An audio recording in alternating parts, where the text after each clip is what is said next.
All right, so let's try 7.1 part 2.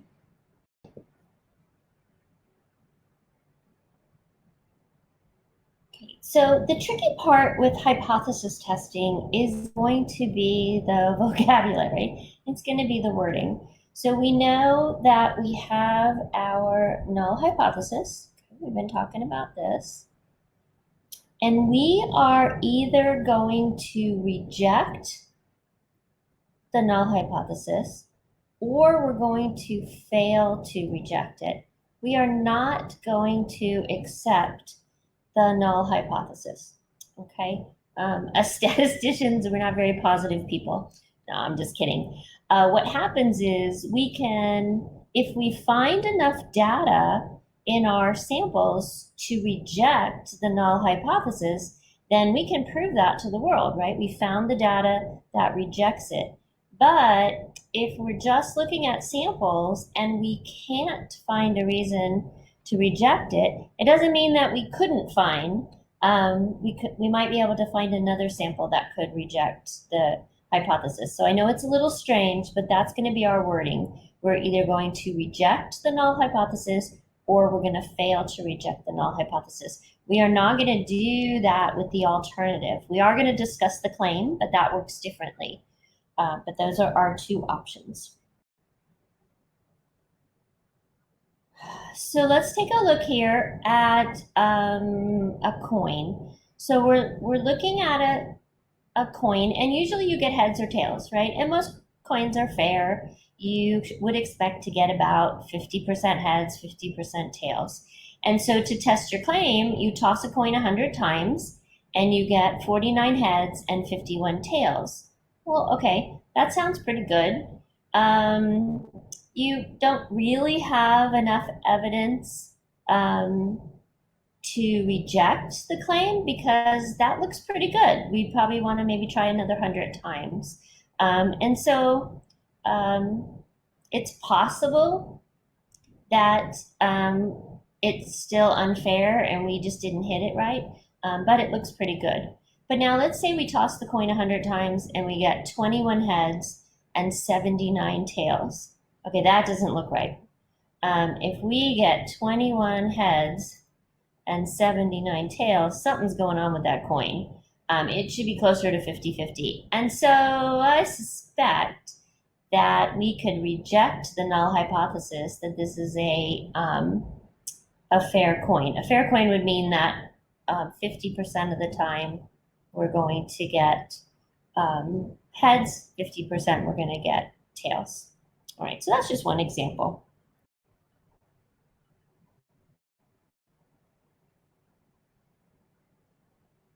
Okay, so again, let's take a look at this.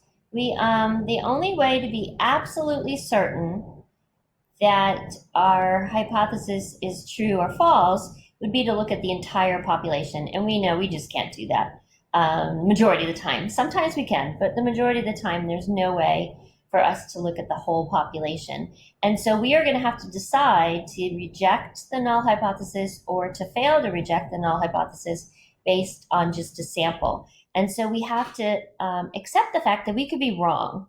And so what we do is we talk about these different types of errors. I'm going to show it to you in just a second. And that just lets us look at some different cases inside the hypothesis.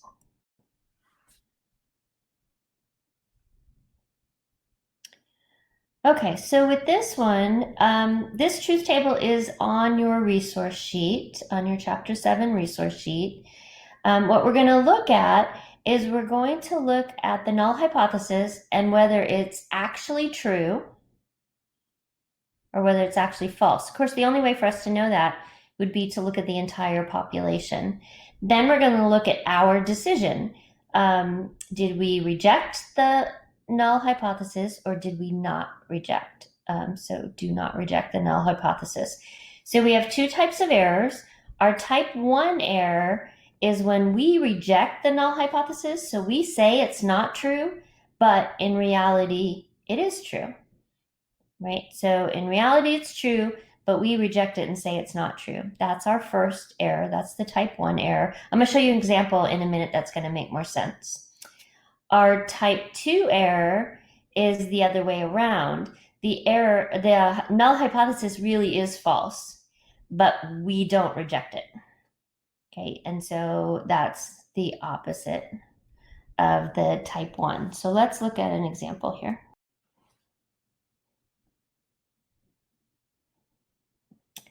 All right, let's take a look at a court case.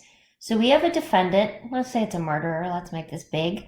So we have a defendant who is come to court. They have decided that he murdered someone, and so he goes to court with his lawyer. He has a jury, he has a judge. They go through the whole case, and then they reach a verdict and make a decision on this defendant. So across the top, only the defendant knows this for sure. He is either innocent or he's guilty. The jury doesn't know, the judge doesn't know, the lawyer probably doesn't even know. Only the person sitting there knows whether he is innocent of the murder or if he's guilty. So now they go through the whole case, they listen to all the evidence, they listen to the lawyers, the jury goes back and they make a verdict of either guilty or not guilty. So let's take a look here. Let's look at not guilty first. So the verdict comes back. They say that this man is not guilty. And the truth is, that's true. He's innocent. Okay, so they deemed him not guilty. That's the truth. He's innocent. And so we have justice. An innocent person was not sent to jail. All right, let's look at the next one. So the next one, we have that the verdict comes out that this defendant is not guilty, but in reality, he committed the murder. And so the problem is we just let a murderer walk free. Okay? The court deemed him not guilty, but he really was guilty of murder.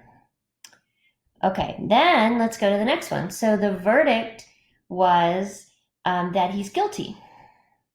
Okay, so the jury decided that he's guilty, but the truth is he's innocent.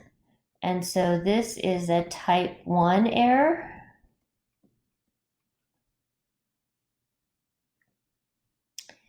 And then finally, and so in that case, of course, we sent an innocent person to jail.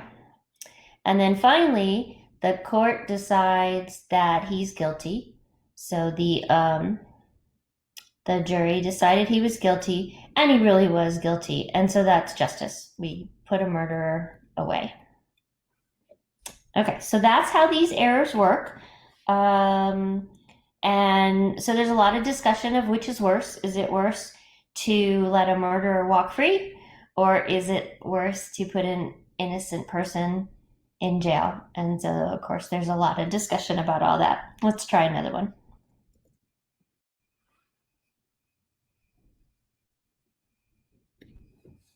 All right, we're going to go ahead and look at this one problem across a couple of slides.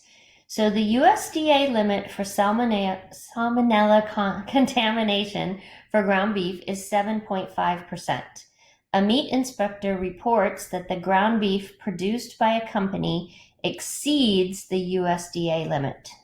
You perform a hypothesis test to determine whether the meat inspector's claim is true. And then they want to talk about errors. Okay, so we have what happens is the USDA goes out to these different companies, they do inspections, and they see where the salmonella levels are based on a sample.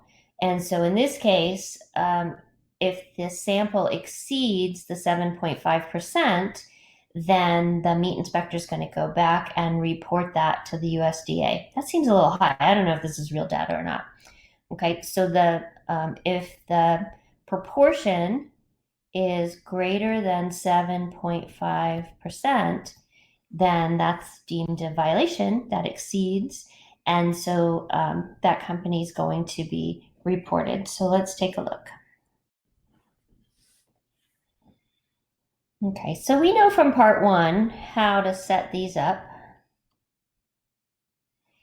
we've got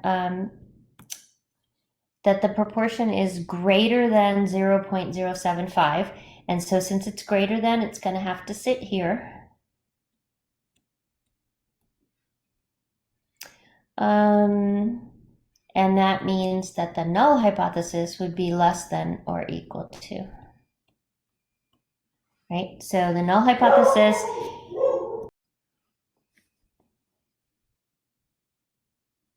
all right, sorry about that. Hello, blank. Okay, and so the claim is the alternative, and that's because that was the meat inspector's claim, and it was greater than. Okay, so let's look at our errors. Okay, we're taking a look at the salmonella levels. Okay, the company's saying that it's less than or equal to the 7.5%. It's the meat inspector who says it's greater than. Okay, so H not being true would mean that it is less than or equal to. H not being false would be that it was greater than. So let's come down here. The type 1 error would be that the contaminated ground beef really is less than or equal to 0.75, but we reject it. And so what happens is we create a health scare. We're saying that this company has too much salmonella in its ground beef, but it really doesn't. Okay, and so that's going to hurt the company. Now, the other way around is that the company really does have more salmonella.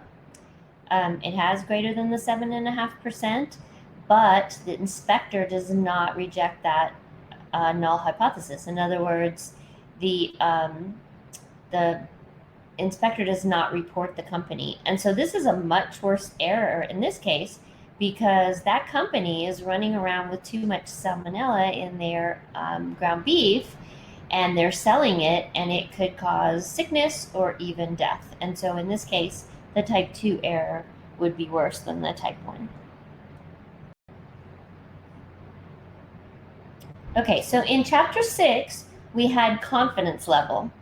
But in chapter 7, with the hypothesis testing, we have level of significance. Okay, we are going to denote that by an alpha. It's a Greek letter, kind of looks like a fish. And that is going to be our level of significance. The probability of a type 2 error is denoted by that beta. I don't think we're going to be doing anything with that in chapter 7, but we are going to see these levels of significance, and they're going to be very important with what we're doing when we're drawing our graphs and our number lines. All right, let's head on to part 3.